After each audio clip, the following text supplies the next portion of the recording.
क्या आप विश्वास करेंगे कि सिर्फ 2000 रुपए में आपको एक आलीशान कमरा मिल जाए, वो भी कलकत्ता जैसे शहर में। रिया को लगा उसकी किस्मत चमक गई, पर उसे ये नहीं पता था कि ये सस्ता सौदा उसकी जिंदगी की सबसे बड़ी गलती साबित होने वाली है। उस घर के मालिक ने सिर्फ एक शर्त रखी थी, बेटा कुछ भी हो जाए तुम इस कमरे की खिड़कियों को कभी मत खोलना। पर क्या होता है जब जिज्ञासा डर पर हावी हो जाता है। उस खिड़की के पीछे ऐसा था जिसने रिया को रातों की नींद छीन ली। और क्यों उस घर की पहली मंजिल पिछले 10 सालों से बंद थी। आज की ये कहानी सुनकर आपकी रूह कांप जाएगी। ये बात है 2020 के लॉकडाउन के समय की। रिया जो कि ओडिशा के रहने वाली थी, कोलकाता में मल्टीनेशनल कंपनी में काम करती थी। बजट कम होने की वजह से वो एक सस्ते घर की तलाश में थी। तभी उसकी मुलाकात हुई एक बुजुर्ग दंपति से, जिन्होंने उसे अपने पूरे मकान की दूसरी मंजिल सिर्फ 2000 रुपए में दे दी। घर बहुत खूबसूरत था, फर्नीचर से लेस, लेकिन रिया ने एक अजीब बात गौर की। मकान मालिक का पोता आर्यन उसे देखते ही भाग जाता था, जैसे वो रिया को कुछ बताना चाहता हो पर डरता हो। और सबसे अजीब थी वो काली लकड़ी की खिड़की, जिसे किलों से ठोककर बंद किया गया था। दशहरा का दिन था, पूरा परिवार पूजा के लिए बाहर गया हुआ था। रिया कमरे में बिल्कुल अकेली थी। उस दिन गर्मी भी बहुत ज्यादा था। रिया को लगा कि शायद मकान मालिक ने सिर्फ धूल मिट्टी की वजह से खिड़की को बंद करने के लिए कहा होगा।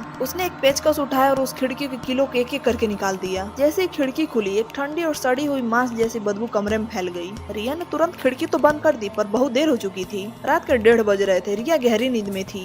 तभी उसे महसूस हुआ कोई उसके साथ बेड पर आकर लेट गया है। उसकी सांसें भारी थी। रिया की आंखें फटी की फटी रह गईं। जब उसने महसूस किया कि कमरे में कोई अदृश्य ताकत उसका गला घोटने की कोशिश कर रही है, रिया जान बचाकर वॉशरूम की तरफ भागी और अंदर से कुंडी लगा ली। बाहर से उसे अपने ही कमरों में भारी कदमों की चलने की आवाज आने लगी। ऐसा लग रहा था जैसे कोई भारी सामान उधर उधर फेंक रहा हो। और फिर अचानक बाथरूम के दरवाजे पर दूर दूर से तालियां बजने लगी। कोई बाहर खड़ा होकर खिलखिलाकर हंस रहा था, एक ऐसी हंसी जो इंसानी ही नहीं लग रही थी। रिया ने अपना फोन निकाला, पर नेटवर्क गायब था। उसने रोते हुए भगवान से प्रार्थना की। तभी उसके फोन पर नेटवर्क आया और उसने मकान मालिक को कॉल किया। जब मकान मालिक वापस आए तो उन्होंने पुलिस को बुलाने के बजाय एक तांत्रिक को बुलाया। रिया को उस रात नीचे के कमरे में सुलाया गया। अगले दिन एक टैक्सी ड्राइवर ने रिया को सच बताया, जिसे सुनकर उसके पैरों तले जमीन खिसक गई। सालों पहले उस घर की पहली मंजिल पर एक परिवार रहता था। 2 भाइयों ने जायदाद के लालच में अपनी ही भाभी की हत्या कर दी थी और उसके सिर को धड़ से अलग करके एक बक्से में छुपा दिया था। मकान मालिक ने बदनामी के डर से पुलिस को पैसे देकर मामला रफा दफा कर दिया, पर उस औरत की रूह वहीं भटकने लगी। एक काले जादू के जानकार ने उस रूह को पहली मंजिल पर कैद कर दिया था, लेकिन शर्त ये थी कि अगर ऊपर की खिड़की खुली तो वो रूह बाहर निकल जाएगी। रिया ने तुरंत घर छोड़ने का फैसला किया, लेकिन आखिरी रात को जब वो अपना सामान पैक कर रही थी तो उसने देखा कि उस सील हुई खिड़की अपने आप हिल रही है। हाथ के पीछे एक ऐसी आकृति खड़ी है जिसका सिर ही नहीं था।